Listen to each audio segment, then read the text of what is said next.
Alors la découverte du jour, c'est l'apprentissage des maths grâce à l'holographie. On en parle avec vous, Vincent Escudé. Bonjour. Merci d'être sur notre plateau. Vous êtes cofondateur de Kidaya, qui est donc le nouvel outil dont nous allons parler, et PDG de Prof en Poche. Alors Kidaya, donc c'est ce que vous annoncez comme le premier jeu éducatif en hologramme. Il est issu d'un projet en partenariat innovation intelligence artificielle avec l'éducation nationale. Déjà démarré avec un partenariat avec le ministère, j'imagine que ça change un peu les choses. Ça veut dire qu'on peut imaginer que cette nouvelle forme d'apprentissage arrive un jour dans le quotidien des élèves à l'école. Il l'est. Il est déjà dans le quotidien des élèves. Alors, évidemment... parce que là, vous êtes encore dans une campagne de Kiss Kiss Bank Bank. Voilà, qui est une campagne de pré-vente destinée plutôt dans la continuité de ce qui se passe en salle de classe, donc pour la maison. Donc pour accompagner les parents qui deviennent un petit peu, encore plus dans ces périodes-là, les enseignants à la maison, où ils doivent s'improviser enseignants, et on avait envie de les accompagner. Et en ce sens-là... Kidaya est pensé à la maison, mais co-construit avec le terrain, en salle de classe, et effectivement débuté avec un partenariat. Et alors, donc, c'est testé où aujourd'hui, Kidaya ? Alors, dans des centaines de classes. Déjà dans des centaines de classes. Quel type de classe ? Alors, CP, CE1, CE2 pour l'instant. D'accord. On est essentiellement sur le cycle 2. OK. Et effectivement, le fait que ce soit avec le ministère nous offre un volume adressable de 135 000 enseignants et 2 millions d'élèves. Donc, effectivement, on commence tout de suite avec... Et ça a démarré quand, ces premiers tests ? En novembre 2019. D'accord. On a eu donc, vous avez déjà un retour d'expérience ? On a déjà un retour d'expérience, on a co-construit cette solution au plus proche du terrain, donc avec les enseignants, avec les élèves. Et aujourd'hui, on est plutôt en phase d'industrialisation, donc d'augmenter la montée en charge pour avoir une distribution nationale à partir de septembre. Et comment les profs, les maîtres et les maîtresses, on dit en primaire, s'emparent de l'outil ? Alors, on leur offre un certain nombre de tutos. On les forme un petit peu sur le terrain, on leur propose des webinaires sur lesquels ils peuvent se rendre.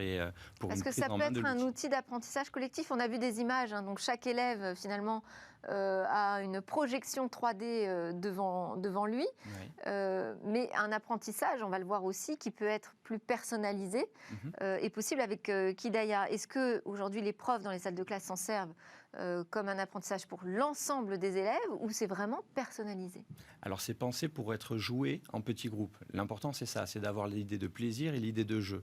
Pour l'élève, ça se présente sous la forme d'hologramme pour avoir la visualisation des mathématiques et d'interaction vocale pour pouvoir parler les mathématiques. Pour ça, on s'appuie sur les travaux de Stanislas Dehaene. Parler et voir les mathématiques aide au plaisir des mathématiques et à la compréhension des mathématiques. Et pour l'enseignant, comme vous l'avez dit, ça se présente sous la forme d'un tableau de bord développé par notre partenaire Tralalaire et qui se voit proposer des parcours d'apprentissage personnalisés en fonction des progrès de l'élève et des groupes d'élèves de niveau qui vont lui permettre de pouvoir individualiser le travail en salle de classe. Alors vous avez évoqué des travaux justement sur l'apprentissage des maths, comment les rendre plus naturels.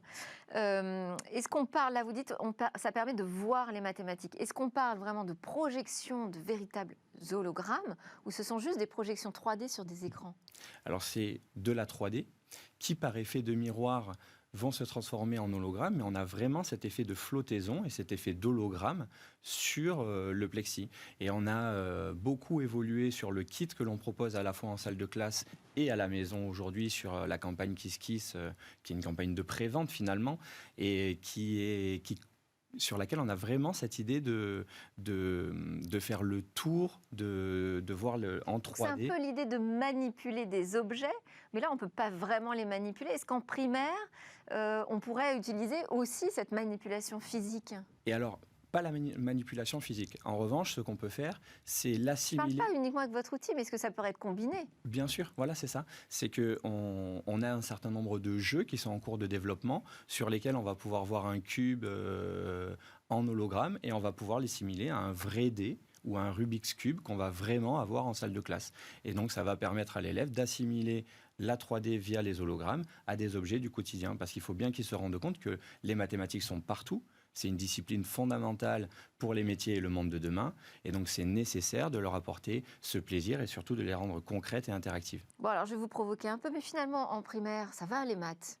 C'est après que ça se complique. Et alors, pas vraiment, figurez-vous que... Est-ce que vous pensez à quelque chose pour, je ne sais pas, les collégiens, les lycéens? Mais bien sûr. Là, aujourd'hui, on est sur le cycle 3, cycle 4, arrive justement, il y a des partenariats d'innovation sur cycle 3, cycle 4 qui arrivent sur cette fin d'année. Donc, ce sera intéressant de se positionner aussi sur ces niveaux-là. Donc, bien sûr que c'est dans la vision de la boîte d'aller sur ces sujets, mais dès le primaire, dès le tout jeune âge, les mathématiques sont déjà abstraites.